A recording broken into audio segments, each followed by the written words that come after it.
Hello, I'm happy to be with you for another week. This week we are talking about managing the encouraging classroom.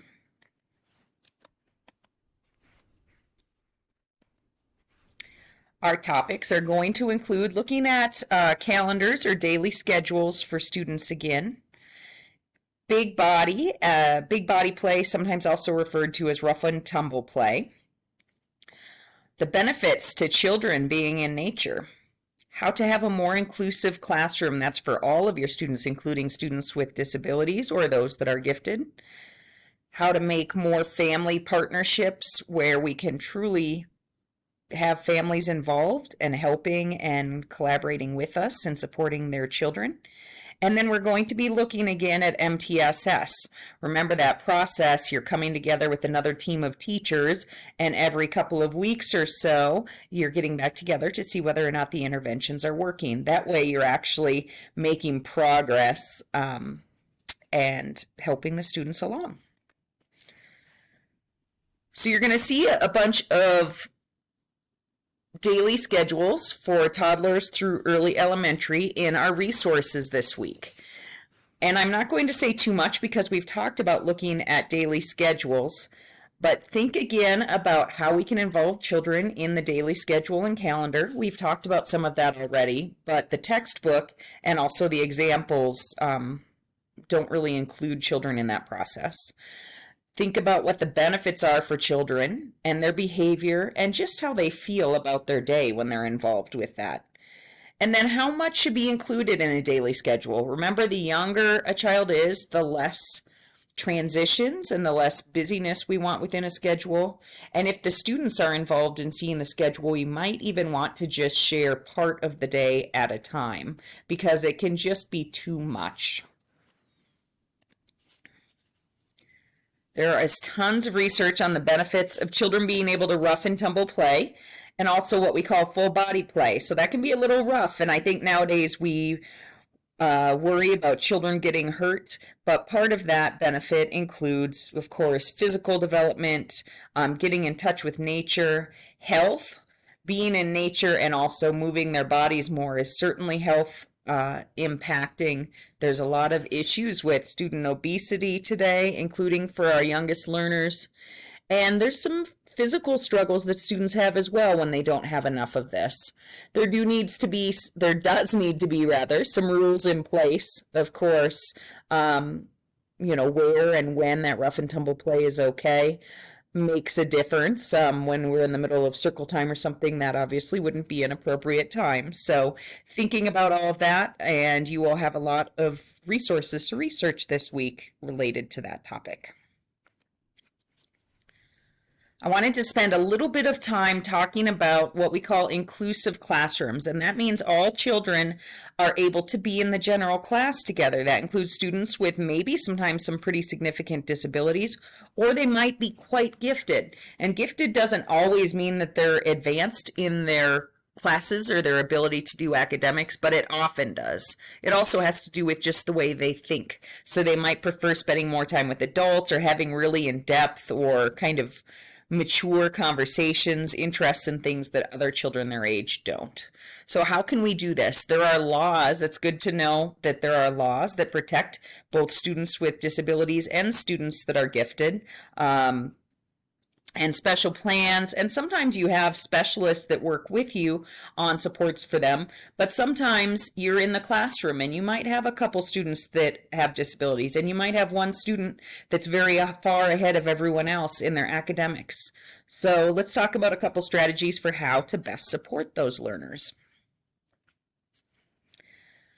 We know that without inclusive practices, students are at risk for a lot of struggles. So as they get older, certainly even when they're young, they might start hating school, getting into trouble, really being a struggle for the teacher.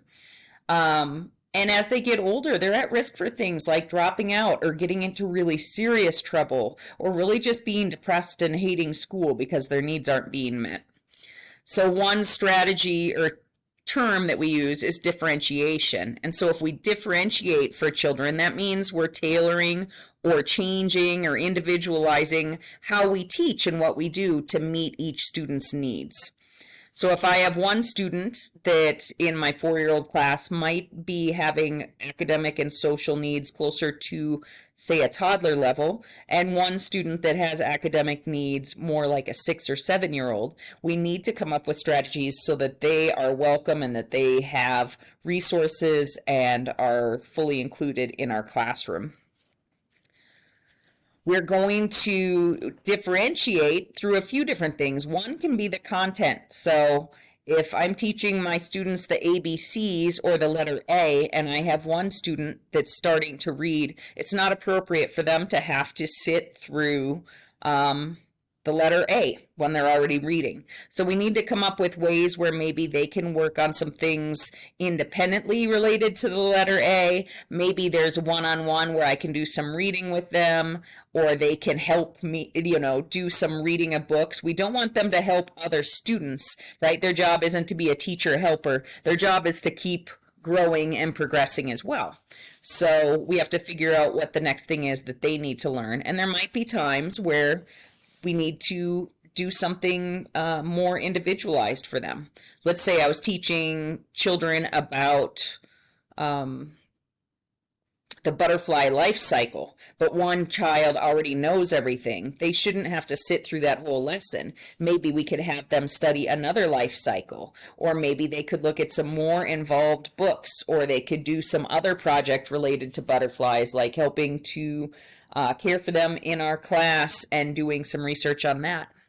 The process means we might need to go much slower or much faster, for instance, in what we're teaching different students. Now, if I have different centers and they're doing some free play or things on their own at some centers, I can pull small groups of students, 2 or 3 or 4 at a time, to do a little bit of one-on-one work with me, right? So that way I can work with different students at different levels, and they have some free play time and they have some one-on-one time with me at their level. And then the product, that means how do they show what they learned? So for some children, they might want to make a big picture or talk about it. Some children might want to act it out. So we need to figure out how can they show what they're learning. And then the environment. We've talked a lot about ways to differentiate the environment, but some children may need more quiet space. Some children may work a little bit better doing some things alone or with a friend or a partner. So we need to think about things in the environment that might be overstimulating, right? A little bit too much for students, or that aren't enough, and figure out different ways that I can arrange my furniture. For instance, if I have a child that might have a disability and needs a little more support, it might be that they sit to my side during circle time, so they're closer to me and I'm able to help them more immediately with some of their needs. Another way we can make much more progress, that includes if a student is struggling or just in general, is to really form partnerships with families. So this doesn't always happen.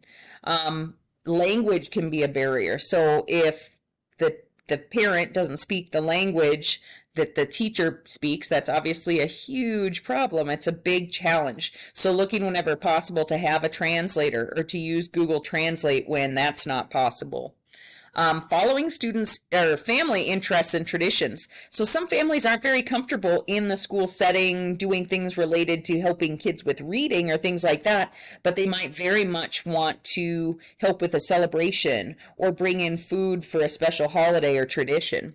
So figuring out what they're interested in and how they would like to help, and making sure that our first interactions and most of our interactions are positive and friendly. So if a family starts realizing that each time we talk to them, it's going to be over a problem, that's a horrible feeling, right? And we're going to be less likely to be able to have a close relationship or partner with them on things.